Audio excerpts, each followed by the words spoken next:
Phil's Eternal Weekend Journey. Next on Eternal Durdles. Hello and welcome to the holiday season of Eternal Durdles. This December, we are celebrating the holiday season by posting a video every single weekday in December. That means 5 days worth of content every week. As you can imagine, that's a huge lift. It's basically like a second job for me at this point. So if you can support us by going to patreon.com/eternaldurdles, that would be much appreciated. As always, the show is free, but you can get ad-free content on Patreon. You also will get, starting January again, a bonus episode from us every week. And without further ado, I just wanted to thank everybody who's already a patron. And here's the show. Hello and welcome to Eternal Durdles. I'm your host, Zach Clark, and with me as always, Phil Blackman. Phil, you're the star of this show today. I'm the star of the show. That's never happened before, Zach. I've never been... the star. I've never commandeered an episode before. Yeah, so we're gonna go over your Eternal Weekend, your Vintage and Champs event, and then in a separate episode we will go over my Vintage and Legacy event, and then we will go over my Legacy event in a separate episode. We're gonna try and truncate this down to like a half an hour per episode, and as everyone knows, we're doing an episode every single weekday through December. So pardon the split, but this helps me just separate things, and it also gets us a little more crunchy content for those people who are interested in this sort of thing. Eternal Durdles is proud to be sponsored by Moxfield.com. Moxfield is the best deck building website on the internet. You can find all of my and Phil's decks in links below, including decks from this episode. And if you do, you'll be directly supporting the channel. Yeah, absolutely. So let's talk about Vintage first. What did you play, Phil? So in Vintage, I played Glaring Fleshraker combo. For those of you who don't know what that means, I am not one to cast an Eldrazi, but I did get to play with Power for the first time at this event. This is my first Vintage Champs since Eternal Weekend started. Obviously, been playing Legacy for a long time. This is my first time getting into Vintage, and my baseline to play any deck, I was like, I'm down to play anything, but it must have 4 Sensei's Divining Top in the main deck, because this is the one place where I can spin tops, and you best believe that's what I'm going to do. And so the way to do that was my win-con-less control deck, which is what I wanted to play. I put together a little I was like, I'm going to spin tops all day. And then my friends that I traveled to the event with were like, please just play the combo. And I was like, okay. So we put together a Glaring Fleshraker combo, which for those of you who don't know, you have a Glaring Fleshraker in play, you cast a Sensei's Divining Top, it creates a Scion, pings them, you cast a second Sensei's Divining Top, it creates a Scion and pings them, and then you spin tops, those two tops together, and each time you cast one, it creates the Scion that pays for the other top, so you can spin tops infinitely, and you can ping them infinitely. But there's some drawbacks to this combo. One of those drawbacks, it's not an instant speed combo. You have to go off at sorcery speed, and you're casting artifacts over and over. The other side of it is it can't beat a Hull Breacher in play, and it can't beat an Orcish Bowmaster in play.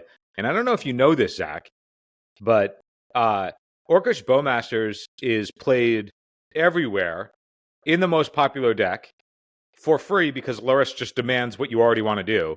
Yeah, it's a 2-drop that fits into a Loris deck, for sure. So I played against Orcish Bowmasters in pretty much every round that I played in. It's surprising to me that everybody's really happy with where Vintage is at. And I also had a blast playing Vintage. But man, does it suck having to play against all of the same creatures. You play against the same creatures. It's all Modern Horizons 3 and Lord of the Rings creatures. All the creatures are the same, Zach.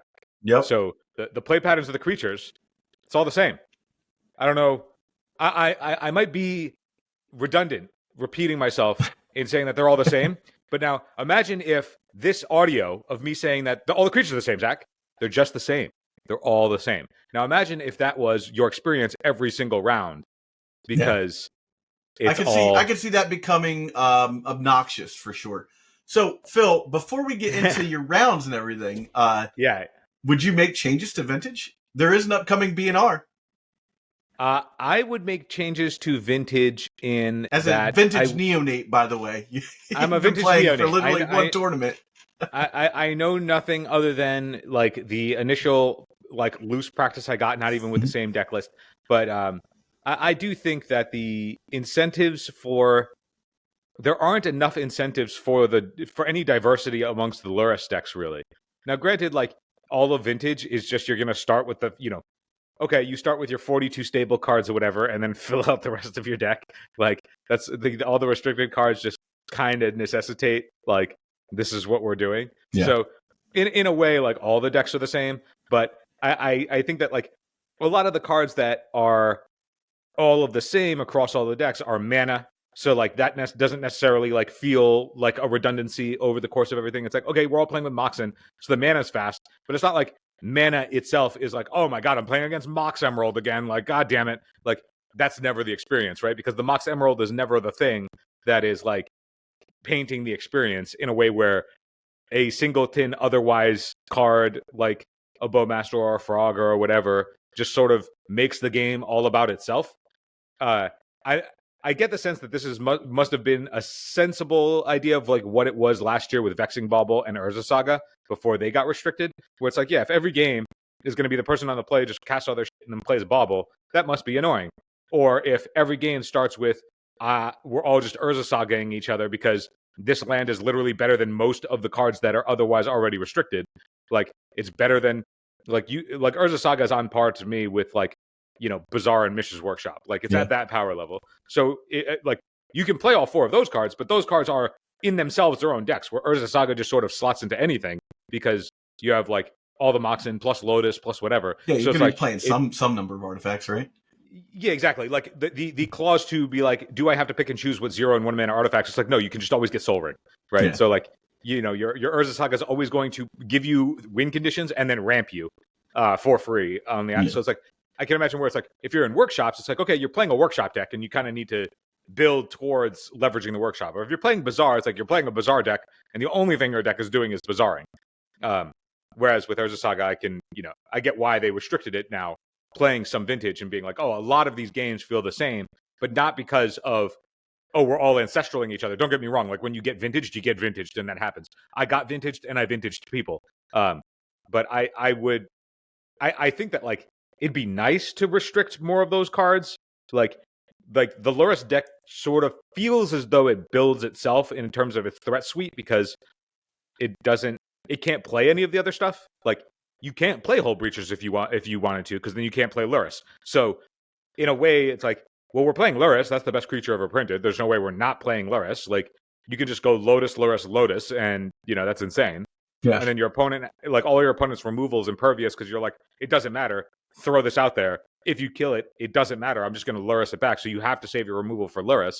So if Lurrus is sticking around, then I think not having it just be arbitrarily like Frog and Bowmasters as like, and then like Lavinia, if you're splashing white as the things, like, yeah, I would go to, is it unhealthy? Maybe, maybe not. Like, it's certainly not as unhealthy as Legacy. Legacy's broken, but we're trying to keep this to a half hour back. You have pulled a classic Phil Blackman, and a yes or no question had become a 5-minute answer. Would I change Vintage off of my one experience? Yes, I would axe. I'd restrict all the stuff that is just so obviously the best of the stuff. Fair enough. I would do that. All right. So yeah, you just want miracles to be playable. Let's go into your matchups here. Zach, and I played Eldrazi, Zach. I didn't play miracles. I played Eldrazi. Sure you did. Sorry, I'm not supposed to curse because we know that kids listen to this show, Zach. But I played an Eldrazi. Okay? I was out of character for this. Don't come at me. Now I got to write down that Phil dropped an F-bomb so I can edit that out. Also, can you edit out that I played an Eldrazi in my deck? I don't want that to be news. All right. So in round one, Phil, you played, and this is definitely someone wrote the wrong kind of deck list down, but it says mono red burn, and this is just a Magus of the Moon. No, deck, yeah. It was a mono red stompy list playing a bunch of no rods and stuff. Clearly the anti-meta type deck, and I just when you play 8 Force of Wills or Force effects across your 75, you just never net the null rod resolve, and then you just cast Fleshraker combo, and the mono red deck doesn't have any ways to go up cards, so you kind of just get to bury them under. You just vintage them with the blue cards, and then you combo them, and as long as there's not a null rod on the table, you're good to go. So that's kind of what happened. They mulliganed, and then didn't have any way to go up cards. All right. So in the next round, you played Esper. It looks like Esper Loris. It says Esper combo, but like that's Esper Loris, right? So it's Esper Loris. So I played against Daffex. His name is Rob. He's a great guy. We had dinner with him. He's awesome. Yeah. Had a great time. Also, this is one of those things like Vintage in particular. Legacy somewhat, but much less than Vintage, because the power level of Vintage can be so swingy depending on your draw. You can play against a lot of people who are just like so clearly leagues and bounds better than you, and then still take it down because you can Vintage them.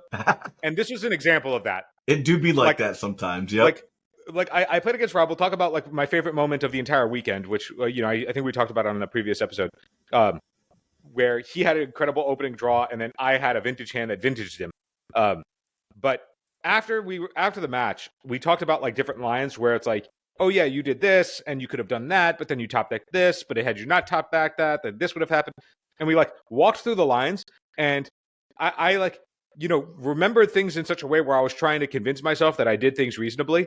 And then he's like, well, that couldn't have happened because the timing of such was this and such was that. And I was like, oh, this guy is just he's in a whole nother league. Thinking through these lines than where I was. Like the fact that I escaped this match as the victor it is luckily that I was in this timeline, because it wouldn't have happened anyway. So you were 2-0 at this point. I was 2-0, Zach. I'm a vintage. Oh my I'm God. a vintage baller, bro. Yeah, dude. But I against Rob so game 1, he wins the die roll. He goes land, Mox Emerald, Ancestral himself, and I'm staring at a hand of Eldrazi Fleshraker, or Glaring Fleshraker, 2 Sensei's Divining Tops, Mana Crypt. I'm sorry, Mana Vault, the one that makes 3 mana off of 1 mana, Mox Emerald myself, and blank. So what that means is I have the combo rolled up. I have 2 Sensei's Divining Top, the Fleshraker, and the mana and 4 mana to execute the combo. But I have no protection. I die to all disruption. I lose to any force. I lose to any removal. I just can't. I have no way to not. There's a goldfish. Yeah. But at the same time, we came here to Vintage, and I was like, I'm not shipping you came here, I channeled my inner Brian Cook, and I was like, this is what we signed up for. We're jamming. Yeah. So he goes, turn 1 land, Mox Emerald, Ancestral himself. I'm like, there's no way he main phases his Ancestral. If he doesn't have any kind of interaction, he's certainly rolled up with a couple of forces.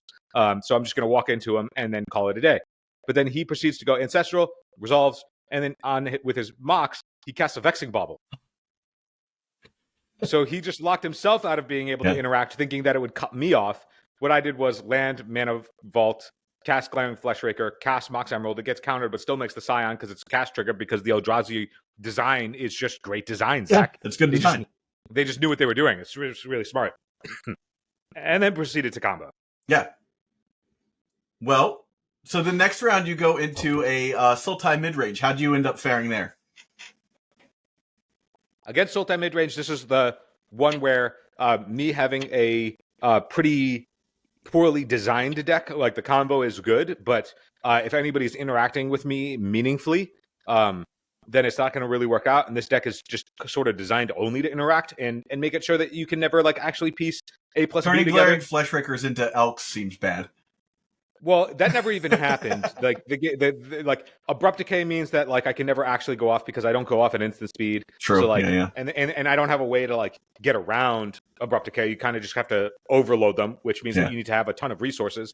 And to go up a ton of resources, that means that like their ways of stopping you from going up resources can't be there. But their deck is sort of just only designed to do that. So I'm sort of the prey for this kind of deck, and that's just pretty much what happened. However, I did learn something about this event, from this match, which is when you're playing against a bunch of Deathrite Shamans, I had a bunch of Pithing Needles in my board. Now, the Pithing Needles in my board were for stuff like Bazaar, or like the One Ring against the PO decks or whatever. But Pithing Needle against Deathrite Shaman is also, as a way to have it so the clock is just slowed down, is essentially a removal spell for like... The pace at which these vintage games will go.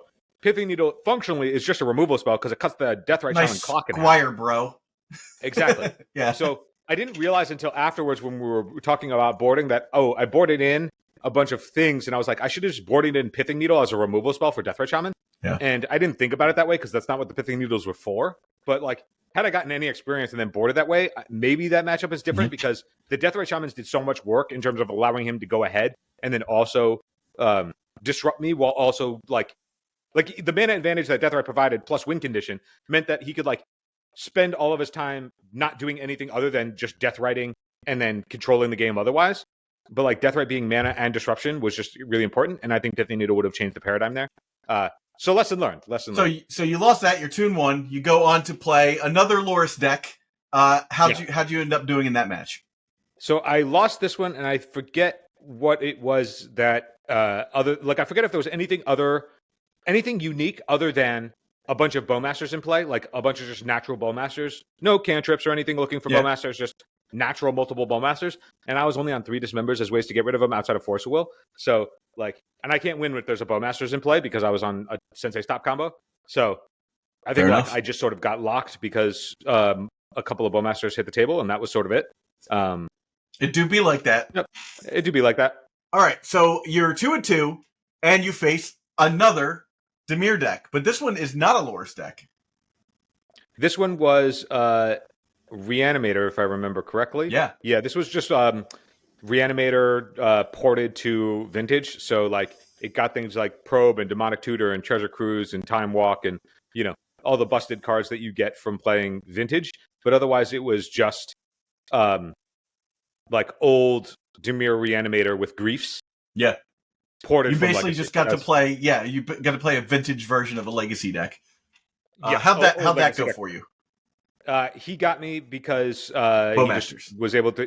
No, he wasn't playing Bowmasters. He just this was a like Grief Strip Grief style. Like, do you remember the games where like you play against Grief and then nothing that you did mattered because you just got mind twisted before you took a game action, and then of course and then they it was just sort of that gameplay. It was like none of it was interesting. You just got double griefed, and then it's like a reminder as to like, oh yeah, this is why Grief was gone. Yeah, and hey, look, it's Vintage. That's totally like reasonable. Totally, I think. Honestly, much more enjoyable to do that than Bowmaster because like against Grief, you're already hellbent and can't do anything. Where Bowmaster, you're not hellbent, you just can't take game. You can't do anything. You actually just can't do anything. You're looking at the stuff you could do and you can't. Where Grief just like stripped you from being able to do anything. So you're like, well, there's nothing I can do. I can top deck something.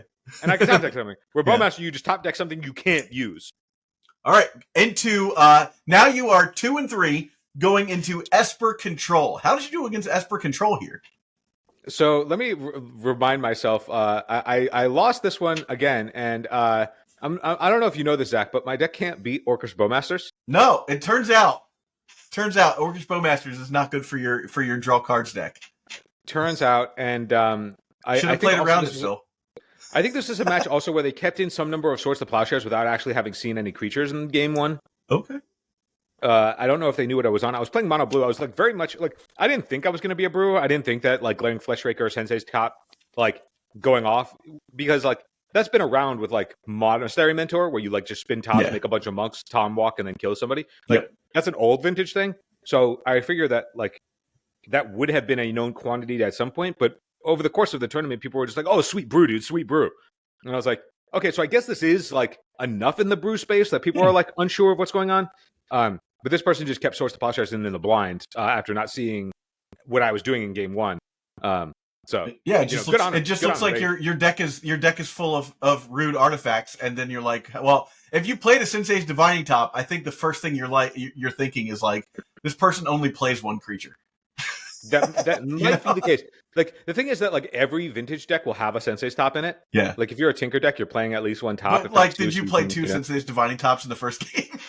It's possible. Yeah, it's possible. You're like, this guy's on some horse shit. Let's go. Like, the thing is, they had Orcish Bowmaster in the deck, so they didn't really need to worry about that. But anyway, couldn't get that one because Bowmaster. And then here's round 7 is really a turning point, Zach. Round 7 was really special. Not because there was anything. Not because. So I played against Mono White Initiative. Yeah, which just has all it's just souped up initiative. Here's the thing, Zach. Typically, when an initiative creature hits the table, I'm so instinctually trained at this point, conditioned, you might say, to just scoop it up because why would I engage with this horse shit?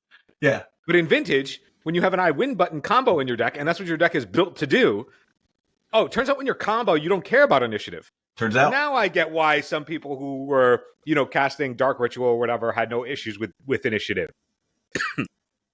I get it now. So I beat initiative because I'm a combo player, Zach. Turns out. I don't know if you know this. Turns out if you just do the other unfair thing you can get them. I've been a combo player my whole life, and that's why I sleeved up combo here. And of course, initiative can't touch me. That mechanic sucks. I don't understand why they banned it. It's totally fine. Phil, what was the first combo deck you ever played? Storm. That was the first combo deck you ever played. Bro, I was a Storm bro before I was a Miracles guy. Fair enough. I innovated on a classic combo as a brand new Magic player. So everyone was playing Channel Fireball back in the day because I'm old like that. And the way that deck would work, because no one owned all the dual lands, is you'd slam a forest, you'd slam another forest, you'd slam a mountain, or you mountain first, and then lightning bolt somebody, and then you would get to cast Channel Fireball like on turn 3. Sure. I was going turn 1 Tinderwall, turn 2 Channel Sack Tinderwall Fireball you for 20 points of damage. You sped it up. You sped it up a full turn cycle, Zach. And one less card even.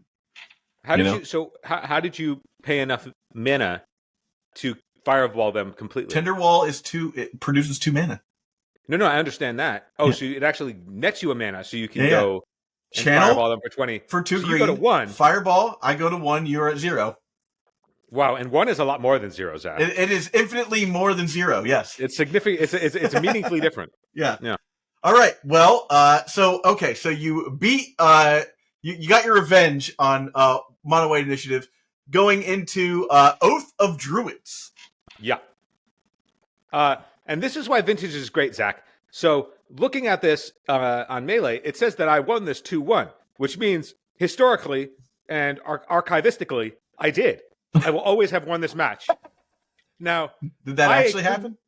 If I remember correctly, I did not win this match. However, I clearly did, because I do remember going 4-5, and I am 4-5, and this must have been one of those 4 wins. Okay. But I remember getting Atraxid. Now, I may have gotten Atraxid and then also won because I'm a combo deck, Zach, and I don't know if you know this, but combo decks can win out of nowhere. They be doing that, yeah. They do be doing that, and I think I might have done that here, because this was my only Oath of Druids opponent. And I remember maybe I got bodied in my one game that I lost in this match, because I did 2-1 this match. Yeah. And then I bodied him in the other ones. But I only remember the game that I lost. Yeah. And I remember that's the way the brain works, actually.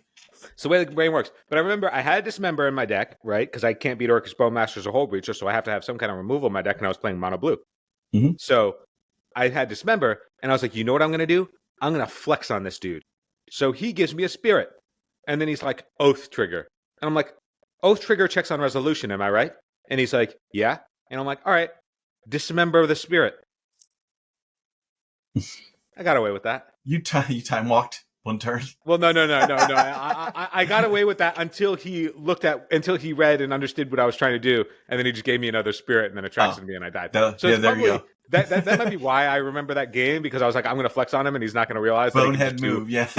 Well, I knew that he could do it, but I also was like, I'm getting attracted either way, and this Dismember has no text otherwise. So let me pull off some Jedi mind tricks. I've been there, been trying. Yep.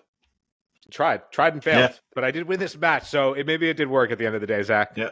All right, final matchup was Doomsday. Zach, so here's the thing, Zach. Mm. Played against Doomsday. This is my only Doomsday opponent. And it says that I won this 2-1. So historically, archivistically, I won this match, Zach. This is a win for me. Yeah. Now, did that actually happen? I remember losing this match, Zach, but I clearly misremember, because it says that I won. And there's no way that it would say that I won when I lost. Fair enough. So I remember getting Doomsdayed, but I apparently, just flesh raked this guy, because I am the victor here. There you go. I do want to say, aside from all of this, I get that this wasn't all that informative of a recap when it comes to Vintage. Vintage itself is a blast. Everybody who's playing Vintage is having a great time, and we're all having great times playing the most busted, dopey shit that it makes sense to get a little taste of every once in a while. But I will say, the Modern Horizons influx on Vintage, I feel like, is the worst part of Vintage. Vintage itself, all the crazy old broken busted stuff like the Moxen and Ancestral and all the Delve cards that are banned, all that stuff is cool, because those are resource exchanges and possibilities and choices. All right. Excuse me. All right. But I get it. Do you know where I'm going with this, Zach? I do. Yeah. Well, Phil. Let's talk about vintage champs, or sorry, legacy champs. Let's talk about legacy champs here. Yeah, let's do that. And so you played miracles. You played your own style of miracles. Tell me about the deck going into the tournament. Going into the tournament, prep, I played all that sort of stuff. I played a deck. You and I had the 100 matches challenge of prep for this event. I was very confident in my list. There's some things that seem like out of whack in my list. So, like, I was playing two Disruptor Flutes in the main, and I was playing a God Eternal Kefnet in the main. And people are like, Phil, you got to get rid of this dopey spice shit. And I was like, no. God Eternal Kefnet was in the Entreat the Angel spot, but what I really wanted was a resilient threat against Swords to Plowshares, which is what Entreat is. But I wanted it to be base blue. I didn't want to have double white cards in my deck because I didn't want to play more than one planes because I'm a 4x6 Sanctuary deck. And so I was looking for what is the alternatives that you can stay in blue that is resilient to Swords to Plowshares. Mm-hmm. And the options were something like a big enchantment a la Shark Typhoon, but that's a 6 mana enchantment that they need some sort of follow-up. And I'm like, the odds that you're getting to 6 mana, like for Entreat, if you do it, if you entreated for 6 mana, you're making 4/4/4s. Mm-hmm. You know, that's going to stabilize a board. For real, yeah. If you tap out for Shark Typhoon, nothing happens. So I moved away from that. Yeah. But God Eternal Kefnet is actually really good and overperformed for me all day. It might have been my best performing card, but that's Explain also because to me why this card is good against Swords to Plowshares. So the text on it reads that if it dies or is exiled from the battlefield, it goes third from the top of your deck. So it's just super resilient. If it resolves, it pulls St. Catherine basically, right? It pulls a St. Catherine, but it pulls Plowshares. It pulls a St. Catherine when it's exiled, and that's the difference. And that's like so. Okay. If you were playing against, and I played against a lot more Swords to Plowshares, like. My event could be summarized, like if you wanted to keep this section short, my event could be summarized as I meted for blue-black and mostly played against not blue-black. I played against mostly Swords to Plowshares decks, which I thought I was going to run into the least. So you played 9 rounds of Legacy, and for 1/3 of those rounds, you played blue-black. I did not play against. I played against Dimir Reanimator, which I won. And then that's it. And then there was a Dimir Tempo deck in the 4th round. Okay, so I played against 3 of my 9 rounds. Yes. And I got through all those. But I lost all of my Swords to Plowshares matchups. I lost to 4-color Loam. I lost to Cephalid Breakfast. I lost to... it's saying Mystic Forge here. That's actually Bant Nadu. I did sneak one. Okay. But then I played against Naya Depths in round 1. That was also Swords to Plowshares. Yep. So essentially, what that means, like the reason that Swords to Plowshares was tough for me, and where typically it's like Swords to Plowshares, why would you care about that? You're the control deck. Was I was playing 4 Triumph of St. Catherine, and Triumph of St. Catherine is the reason why I bodied the blue-black decks because they struggle really hard with Triumph, whereas the Swords to Plowshares decks just don't care at all. And so the thing that my deck was built around just folded to this thing that was just implicit in their deck. Yeah. And so it was a very much a metagame call. So I own that I walked into not what the room was. Yeah. And this is also a lesson learned, though. Next year, when we're preparing, and we're like, oh, this is the most common deck, this is the most featured deck, like, this is going to show up. Yes, it will show up to some extent. But a lot of players that I played against, and players that were around me, not that they were gunning for that deck, that they just don't play outside of these kinds of events. Yeah. Like, also my first-round opponent, who was just, like, on a classic Naya Depths build, he was just like, yeah, I haven't played in a really long time, really happy to come out with my friends and play. Yeah, and people who are in Pittsburgh and own old cards. Yeah, right. And there is that amount of that happens. And so like it's really hard. Like as a control deck, really gunning for a very specific metagame, that became a downfall, because I was just conceding game ones because I'm like I just don't have outs unless I find my God Eternal Kefnet, and if I don't find it fast enough in a way that I can actually stabilize the board. All tournament, I was like if my triumphs were just all of my terminus, I would be way better off. Yeah. Because I could convert a miracle, and it's a 5/5 on the table that they just remove with their removal. Where if I had Terminus and swept up their board, I'm in a way better position. Yeah. So I was misbuilt for what my matchup lottery was. But let's get into it. Let's talk about specific matchups and what your approach to these matchups are, because I think we could go over your actual results pretty quickly, saying that you lost to Naya Depths, you drew against Reanimator, you won against Reanimator after that. then you won against Demir Tempo, one against, you said not Mystic Forge, it was Nadu. It was Nadu. Then you lost to Mono Red Painter, won against Four Color Beans, you won against Four Color Loam, and you you lost against Cephalid Breakfast. So that puts you at 4-4-1. But I think what would be more enticing for the listener is to talk about the plays that mattered in these specific matchups, right? So let's talk about Nadu Depths first, obviously, since it's the first thing there. What does everything sort of roll around on in this matchup? My particular build was it just revolved around them having Swords to Plowshares. Okay.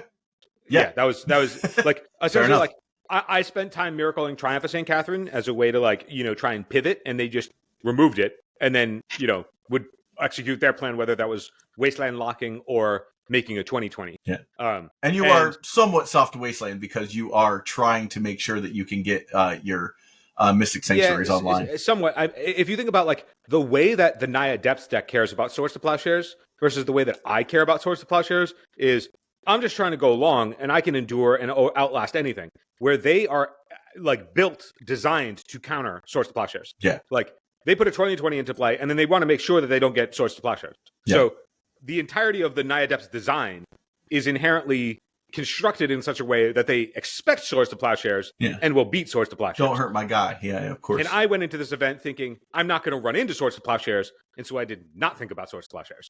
Fair. And that was the paradigm shift, and it was just like this matchup was determined before we sat down. Now, normally I would ask, how the hell do you possibly draw against a Reanimator deck? But that means that you were probably doing quite well, or well-ish, against the Reanimator deck if the games are going that long. There's two things, right? I'm playing a Miracle's Brew that a pilot doesn't know what to do against.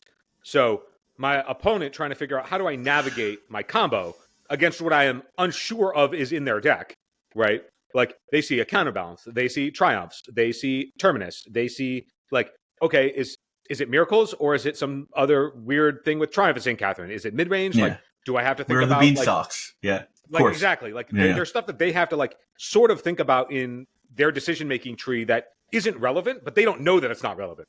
Yeah. And so my opponents naturally when they play against me trying to figure out what to do or how to navigate a sequence takes more time.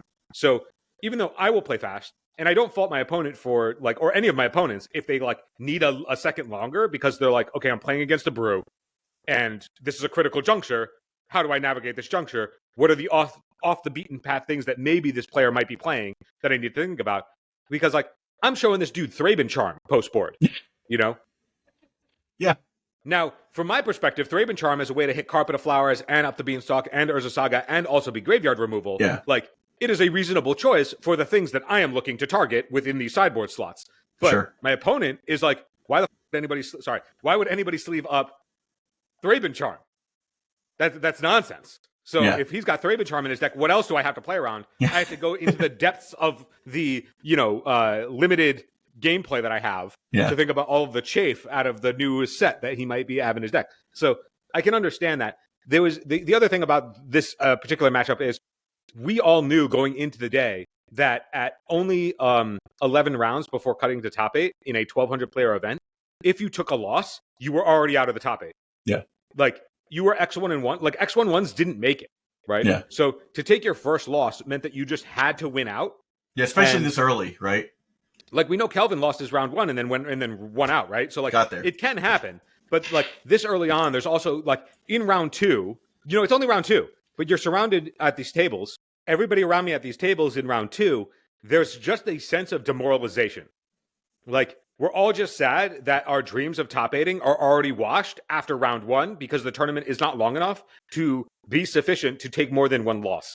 Yeah. So when you take it this early, like when you go into round 3, it's sort of an uptick, right? Because if you're back in the 1-1s, you're like, oh, maybe the dream is alive. Maybe I could do what Kelvin did and run the gambit of going, 10 wins in a row.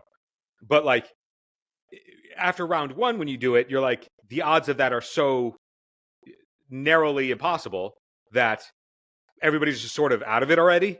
Yeah. In a way where it's just like they kind of just want a second.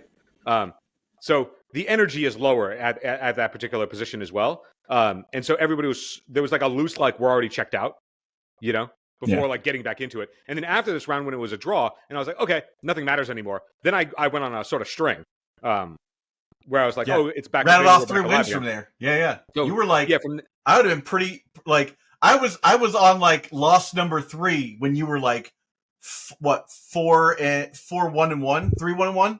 So there was not bad. The thing is that, like, there was a moment. So I took that first loss against Nine Adepts, and it was Swords to Plowshares, and I was like, God damn it! Like, is this going to be like, I did all this prep, got in all of this practice that we talked about, was actually super confident walking into what I believed the meta was going to be. Yeah. And then just walk into not that meta whatsoever. But that's variance, like you can't totally. But I was like, man, it would be really unfortunate if there's like actually an S tier best deck, and then I just run into only the players playing lands all day, because that's the deck that they have. I mean, that's life. Like, I lotto into the lands pilots as opposed to like the S tier, which I'm like very situated and like prepared for, and done my homework and all that stuff. Yeah. So I was quite prepared for Dimir Reanimator and never faced it the entire day. Yeah, and that's like, okay, so we definitely over-indexed for what the format actually looked like, or what we thought for the format us, looked like. For like just your 9 to 12, to your 11 rounds. Like, but you can't. That's the lesson learned. I walked in thinking that like at least 2/3 of my matches were going to be against Dimir and Dimir only, or versions of Dimir, right? Whether it's Tempo or Reanimator. Yeah. Like, I thought I was just going to go up against Underground Sea all day. That's it. Yeah. And then I ran into a lot of Savannahs, like, unfortunately. So like in round 2, we were sort of checked out. We weren't moving as quickly. We drew. His name is Stefan. If Stefan listens, I hope that he can like hop into the comments and tell me if I'm wrong here. I remember that even though we drew, had the match been able to go to its natural conclusion, I was in control and stabilized enough that it was inevitable that I'm winning this match. But we're early enough that like he's not going to compete, even though you're not going to scoop if you're in round 2. Totally. Get that draw, head, of course. And in my head, I wasn't upset. I wouldn't be upset regardless, even if I was in a position to top 8 and he was just knocking both of us out. But like, even if I was, like, I wouldn't be upset, because in this position, I was like, we're both out. It doesn't matter. Like, a draw here doesn't matter. We already lost our first round. It doesn't matter. But then I won there, and then I won against Dimir Tempo, or Dimir Reanimator, and then I won against Dimir Tempo, and these matchups lined up exactly like the game plan was. I built my deck to beat these guys, and then I'm playing against them, and it's naturally going exactly how it's supposed to. Like, these were ABC matches, man. Like, nothing special. Exactly how we prepared to face them, executed exactly the right way, walking away with the wins. And I'm like, Bant Nadu seems like the deck, the exact deck that you want to play against. Bant Nadu, coming into the 5th round. So I don't want to play against Swords to Plowshares, but I'm happy to play against Swords to Plowshares that's not messing with my mana base. Yeah. So I'd much rather play against Bant Nadu that's not messing with my mana base, because it means I'm always going to be able to get to my Mystic Sanctuary at the earliest possible time, versus playing against something like Naiadeps, where it's like, well, we could Wasteland lock you, or I could Swords to Plowshares. Yeah. Like, these and are both you get to a point where you're just like Terminus. Well, against this Bant deck, Nadu, honestly, against Bant Nadu, the thing that's like really powerful against them, because they're not messing with your mana base, is Counterbalance.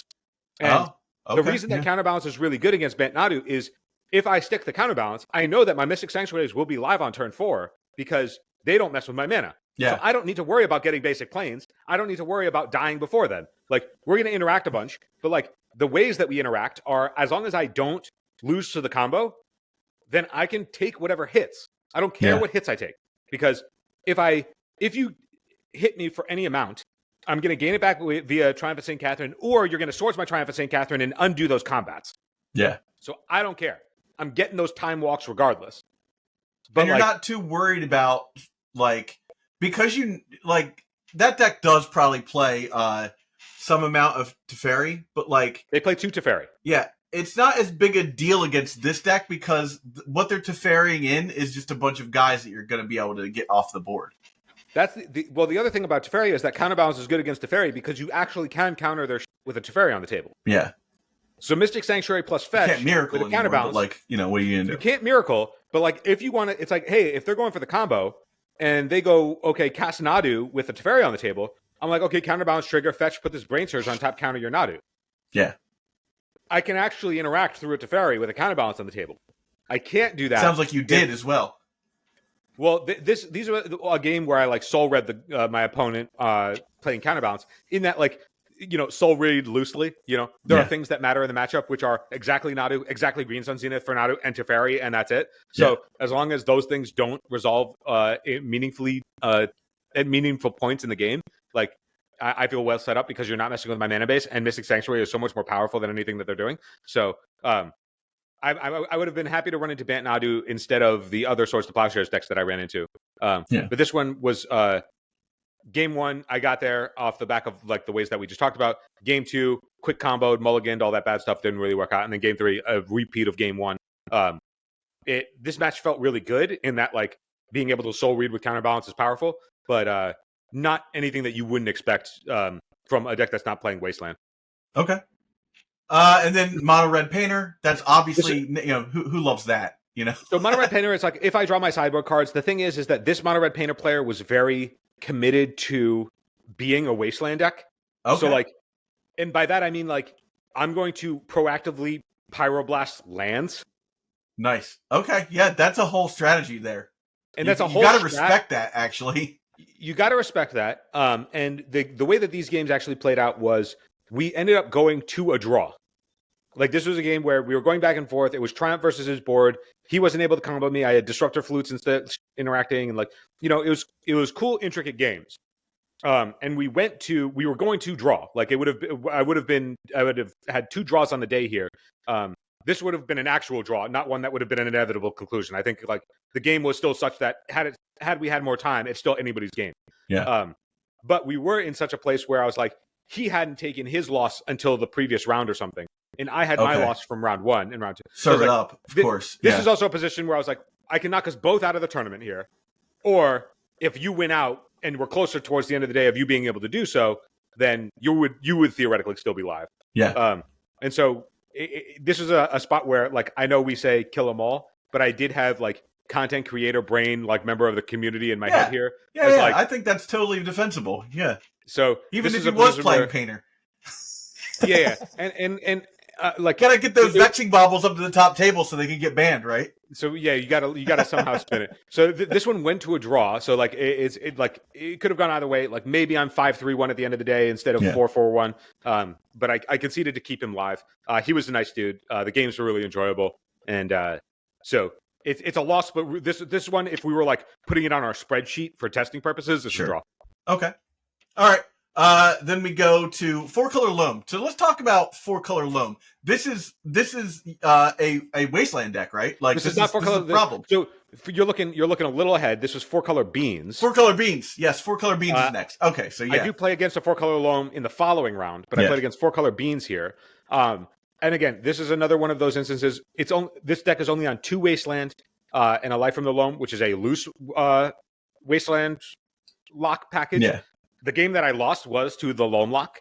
But the 2 games that I won, again, this is a matchup where them having a difficult time with... If you think that this is blue, black, splash, green for Life from the Loam and Up the Beanstalk, if you can deal with it, I am also playing Brain Surge and my own Lorien Reveals. As long as the Beanstalk isn't in play all game, I can keep up with it on card draw. Yeah. And then Triumph of St. Catherine is really difficult for them to deal with if it sticks. Yeah, so because they can't. They're what do they have, like murderous cut? If you think of this as like a slightly bigger blue-black deck, that's essentially what it is. It's a blue-black deck that instead of having reanimate Atraxa, it has Up the Beanstalk. Yeah. So the game plan of playing against that is, okay, if your combo is cast Up the Beanstalk instead of put Atraxa into play, as long as I can deal with that initial wave, I can keep up with the cards.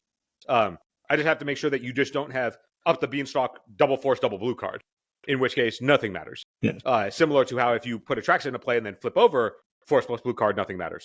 But in this matchup, it came down to Triumph against their threats, lines up pretty favorably for me, and then Counterbalance, again, is a house here, because one thing that you can do with Counterbalance against an Up the Beanstalk player is sort of think like, okay, well, if you're on white, then you're on Leyline Binding, and I can think about that. But otherwise, your 5 drops that you're going to try and convert for your Up the Beanstalks, it's really easy to catch when you're playing 4 Force, 4 Triumph, 4 Lorien Revealed yourself. You have a lot of 5 drops to convert off a Counterbalance.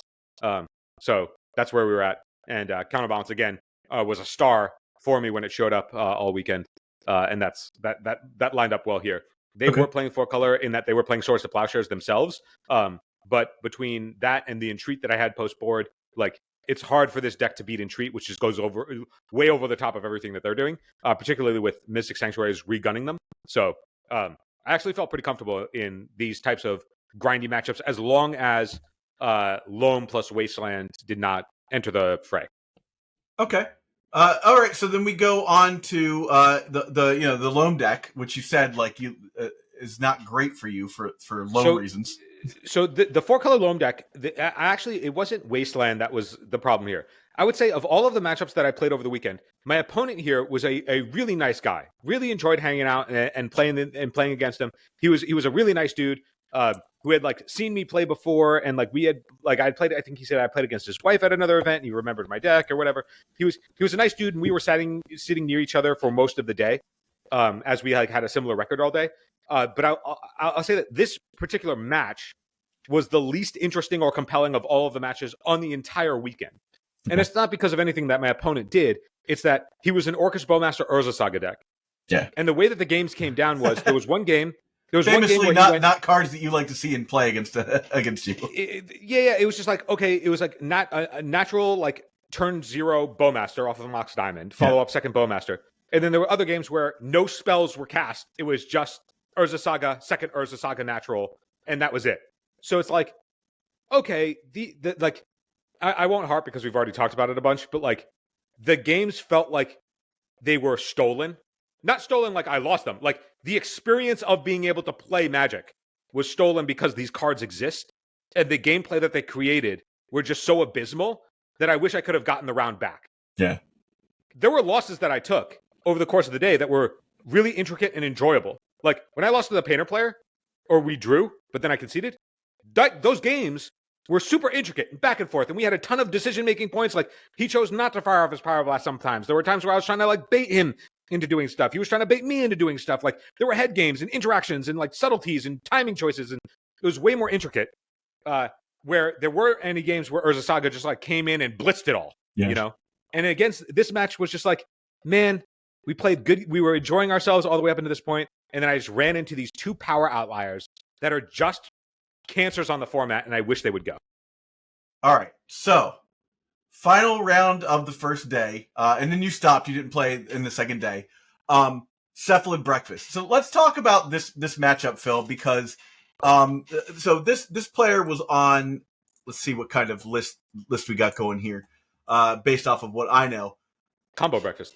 It is, of course, it's Combo Breakfast because Cephalid Breakfast. But I'm just looking at the so we're looking at a pretty stock list. We are running one Tamio, which is sort of an outlier there. One Time Raveler. But overall, this looks very close to the list I was playing. Almost to the card. Like I said, like maybe I was playing Dazes. They weren't playing Dazes, so like out comes one Nadu, out comes a Tamio. Trying to see what else they have here. They have two prismatic endings, so they're your Dazes, and then there you go. So talk to me about this matchup.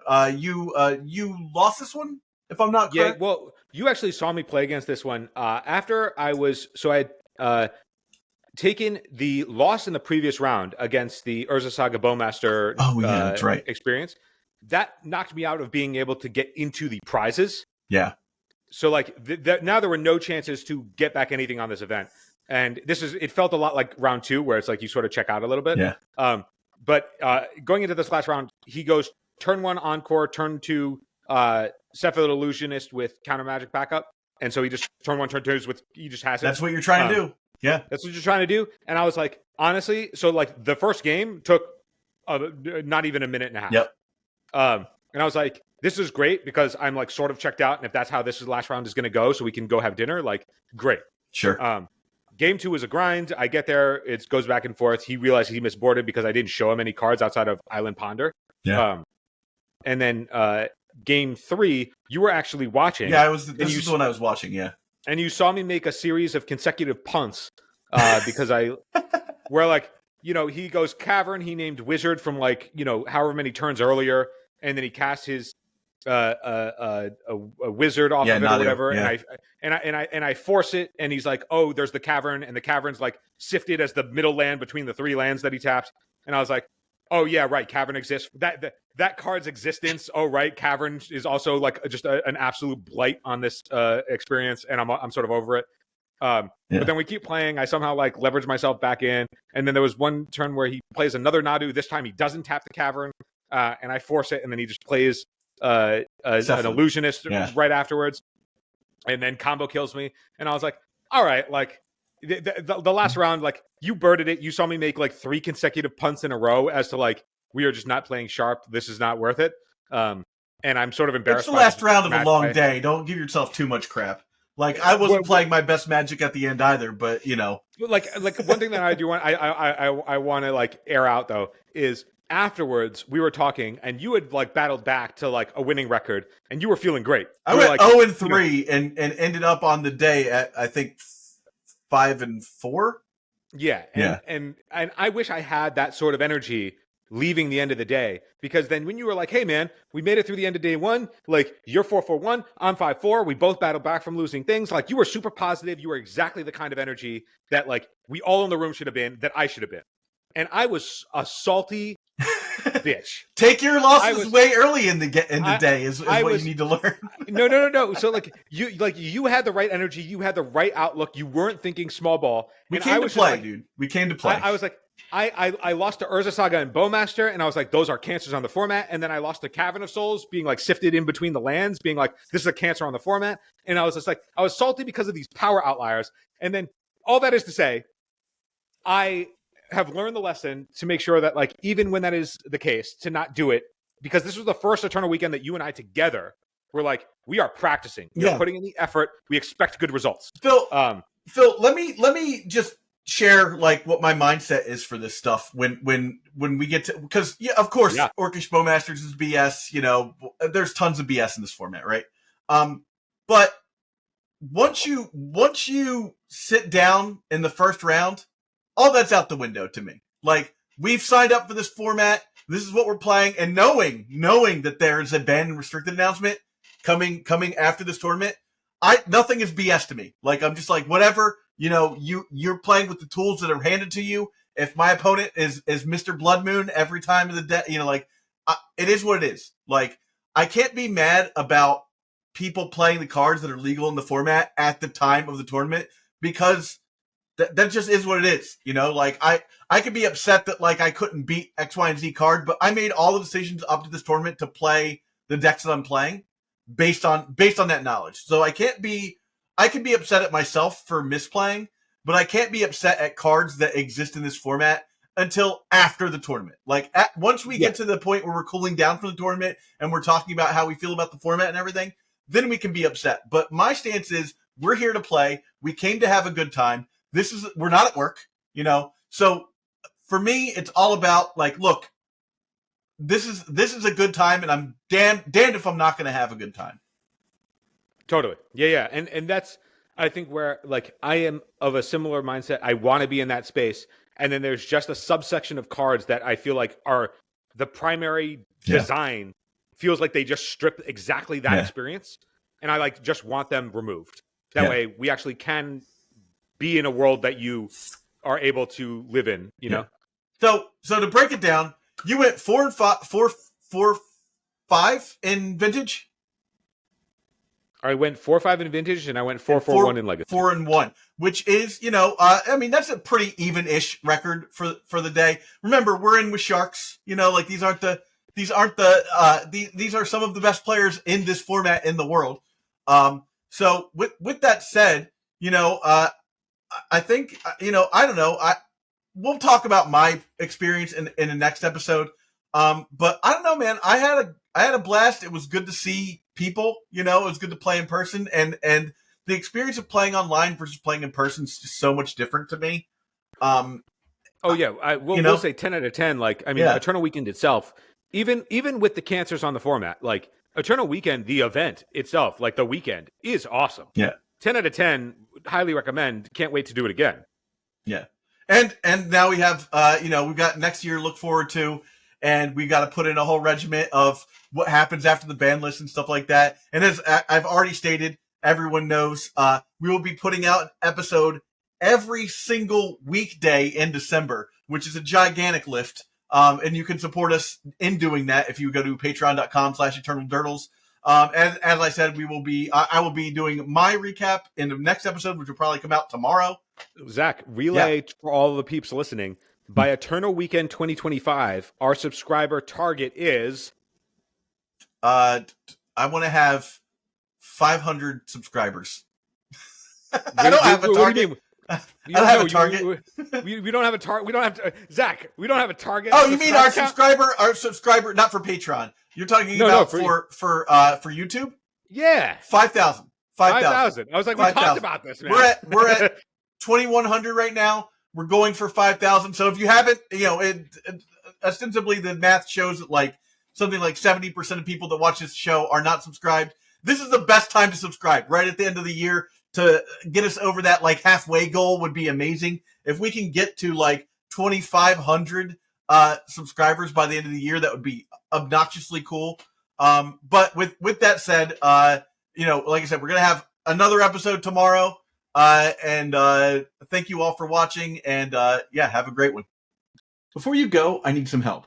Please subscribe to this channel and do your part to help sustain the legacy content ecosystem. Just subscribing to this channel goes a long way to reminding YouTube that people love and support this format. Now, if you really want to go the extra mile, you should think about supporting us through Patreon. Both the links for subscription and Patreon are right here. And if you're listening on an audio format, you can go to patreon.com/eternaldurdles. Thanks so much for watching.